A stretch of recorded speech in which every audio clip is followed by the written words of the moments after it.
Masters of Esoterica series. Lao Tzu, the first manga character in known history. Taoism, ancient wisdom in the modern world.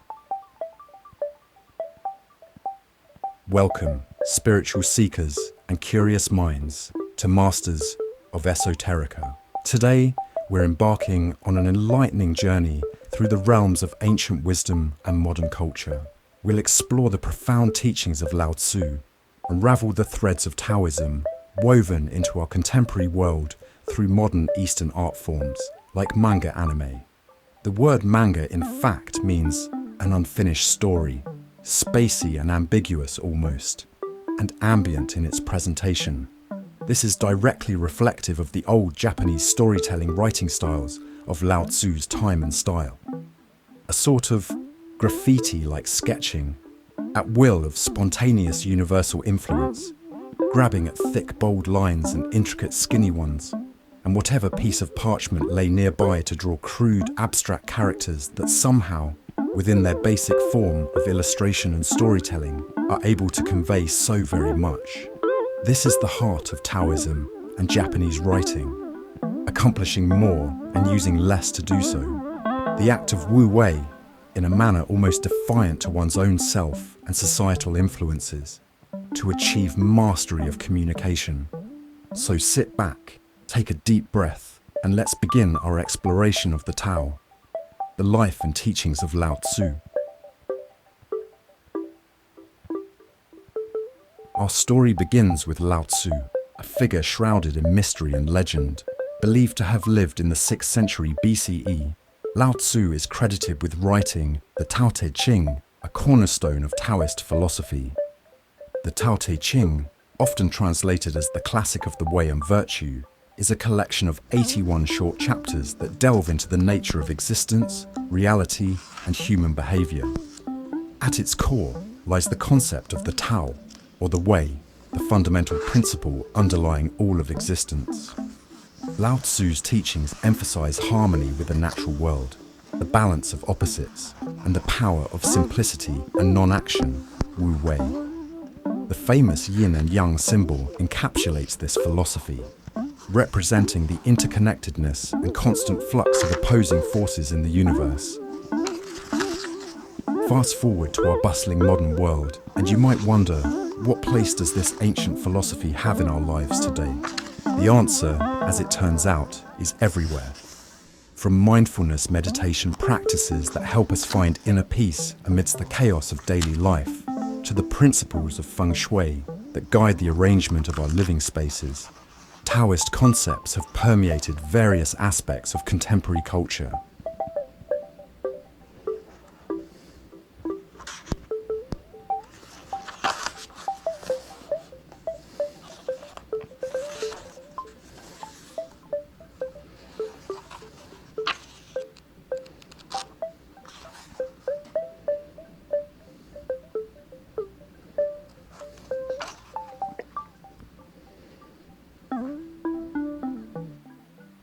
In architecture and urban planning, we see a growing trend towards designs that harmonize with nature rather than dominate it, a principle deeply rooted in Taoist thought.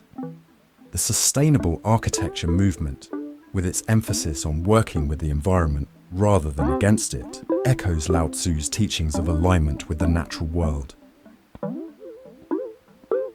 In the realm of health and wellness, Taoist practices like Tai Chi and Qigong have gained worldwide popularity. These moving meditations not only promote physical health, but also cultivate a sense of inner balance and harmony with one's surroundings. The influence of Taoism extends far beyond its origins in ancient China. Let's take a quick tour around the world to see how Taoist principles have been adopted and adapted in different cultures. In Japan, the aesthetic principles of wabi-sabi, finding beauty in imperfection and transience, resonate deeply with Taoist philosophy.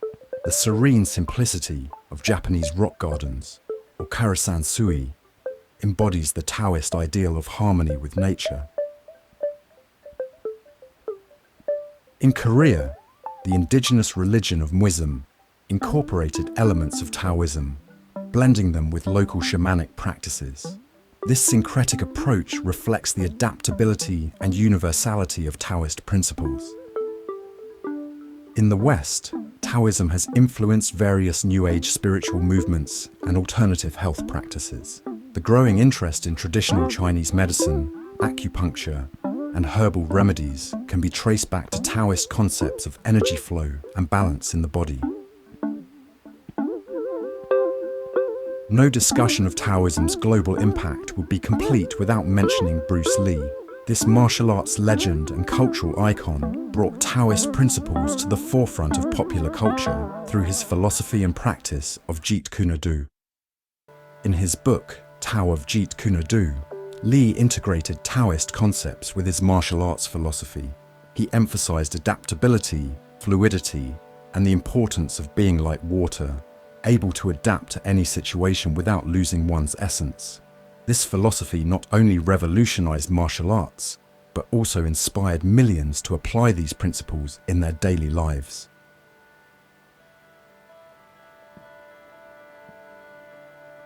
Another pivotal figure in bringing Taoist wisdom to the West was Alan Watts. This British philosopher and writer played a crucial role in interpreting Eastern philosophies for Western audiences.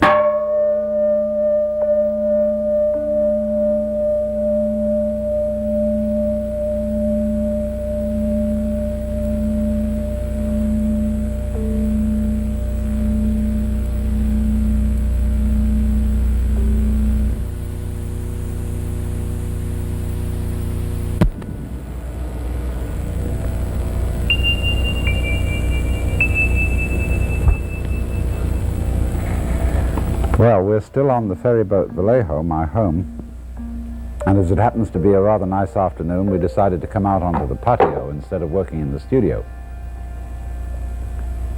I've been talking to you about the mystery of the curious sensation of nothingness that lies behind ourselves. First of all, I gave you the illustration of the blank space behind the eyes,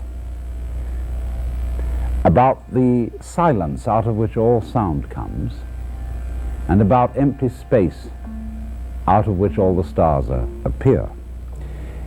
And you'll remember that in the last talk, I likened this curious emptiness behind everything, to God, an imageless, non-idolatrous God of which we can have no conception at all. And I've also pointed out that basically, when you really get down to it, that emptiness is yourself. Now, it sounds very odd in our civilization to say, therefore, I am God, or for that matter, you are God. But you will remember, of course, that this exactly is what Jesus Christ felt. And he was crucified for it because in his culture, God was conceived as the royal monarch of the universe. And therefore, anybody who gets up and says, well, I am God, is blasphemous. He's subversive. He's claiming to be, if not the boss himself, at least the boss's son, and that's a put down for everybody else. But Jesus had to say it that way because in his culture they did not have, as the Hindus have, the idea that everybody, not only human beings but animals and plants, all sentient beings whatsoever, are God in disguise.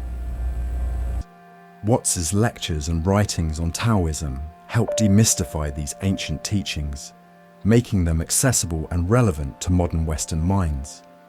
His ability to draw parallels between Taoist concepts and Western philosophical and psychological ideas created a bridge between East and West, inspiring a generation of seekers to explore Taoist wisdom.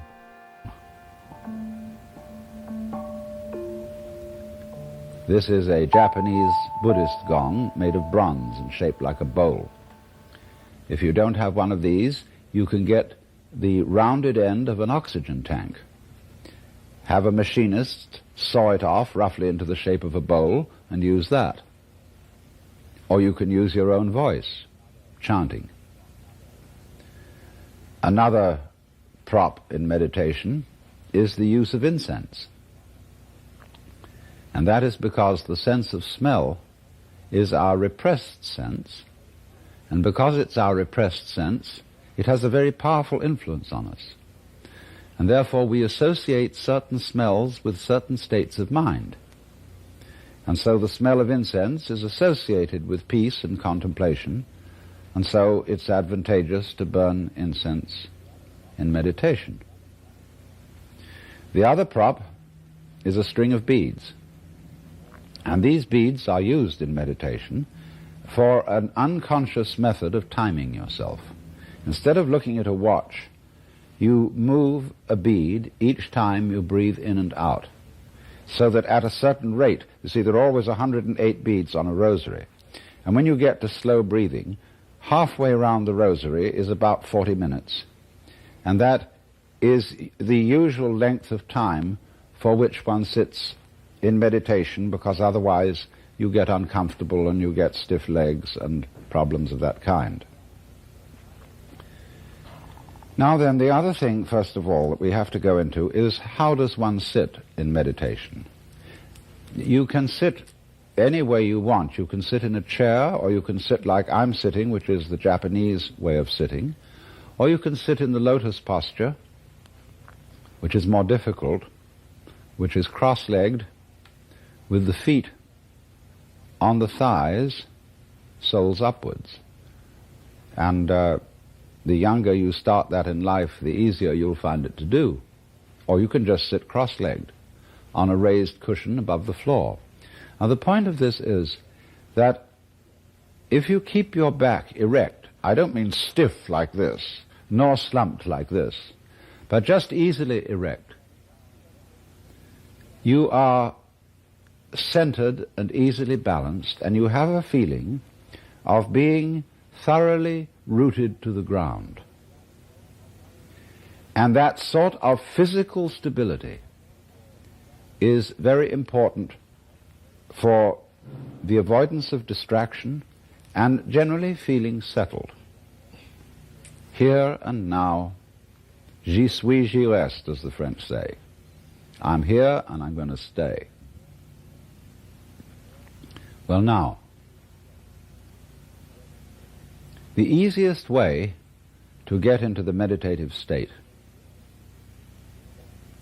is to begin by listening. If you simply close your eyes and allow yourself to hear all the sounds that are going on around you, just listen to the general hum and buzz of the world as if you were listening to music. Don't try to identify the sounds you're hearing. Don't put names on them. Simply allow them to play with your eardrums. And let them go.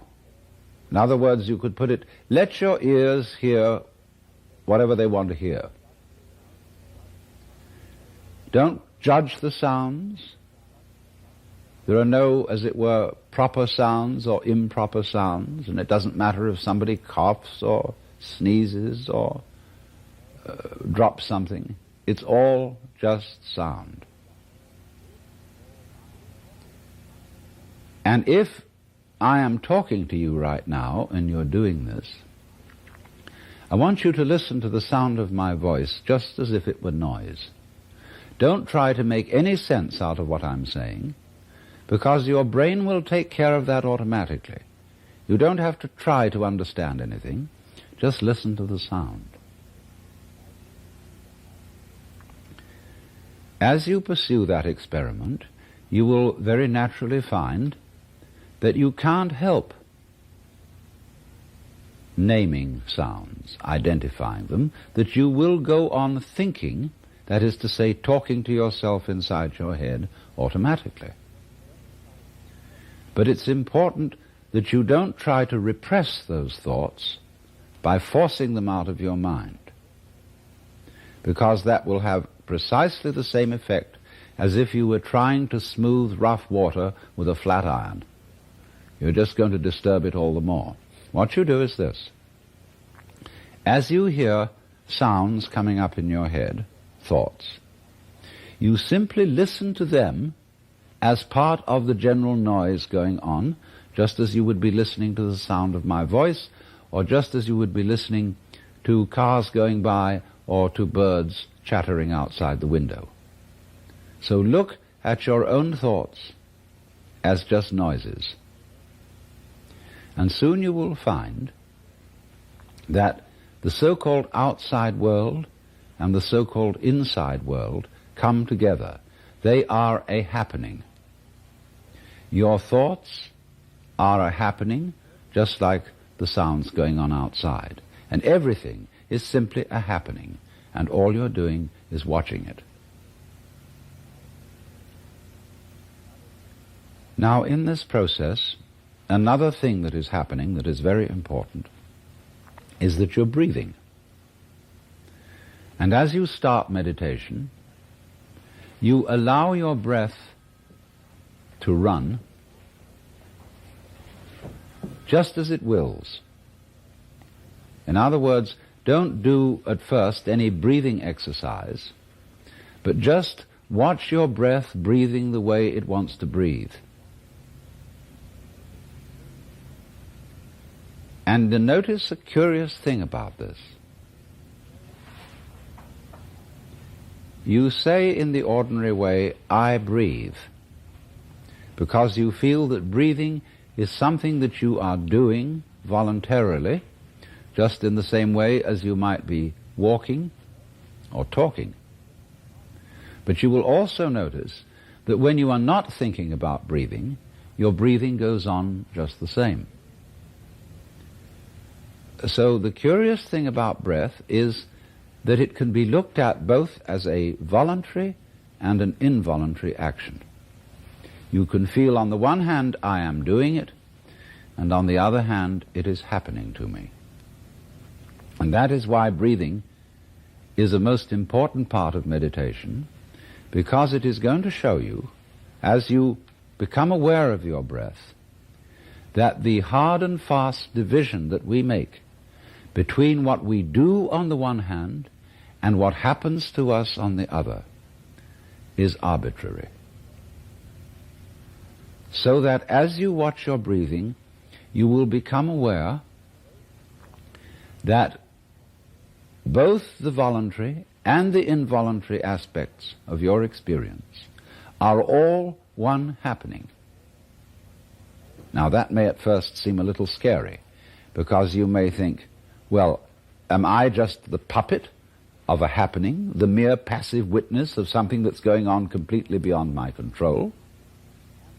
Or on the other hand, am I really doing everything that's going along? Well, if I were, I should be God. And that would be very embarrassing, because I would be in charge of everything. That would be a terribly responsible position. The truth of the matter, as you will see it, is that both things are true. You can see it that everything is happening to you, and on the other hand, you're doing everything. For example, it's your eyes that are turning the sun into light. It's the nerve ends in your skin that are turning electric vibrations in the air into heat and temperature. It's your eardrums that are turning vibrations in the air into sound, and in that way you are creating the world. You might be wondering by now how all of this relates back to my opening statements about anime, and the title of this video calling Lao Tzu the first manga character in history. Well, let me bring it all back together for you as we conclude. The actual physical existence of Lao Tzu is debated by anthropologists and historical scholars, some taking the stance that he was a real character, citing accounts of Confucius mentioning him. But these writings are also debated. The other side is the one, therefore, that considers him a fictional character designed by a multitude of migrations across the eastern continents, purpose to serving as not only figure and ambassador, but proof of real-world continents. But it goes far deeper than his simple ephemeral potential as a fictional character, dear listeners, as to why we have chosen to call him the first manga character in human history. Remember back to the beginning of the video when we mentioned that the word manga means an unfinished sketch of a story.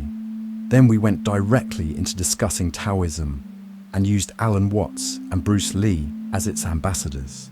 These are not fictional characters, obviously, but in an unfinished world of God's dreaming and creation, in a reality that is a complex web of interwoven multi-dimensional stories. Who is to say what lines have been finished being drawn or not? Taoism is not like other religions. One could not even call it that exactly. Taoism does not like to give names to things. It leaves all ambiguous, unfinished sketches of all the characters and such. The word Tao means the way, and when asked what the way is, the answer given by the master is usually, I don't know, or there is no way. The Tao accomplishes everything by doing nothing. It is always everywhere and yet nowhere at the same time. Try to grasp it, and it is gone. Let it go, and thou shalt surely have it. This is Masters of Esoterica, wishing you brilliant, luminous, colourful brushstrokes as you sketch the story of your reality. May you never finish like a long-running shonen series. Bless you.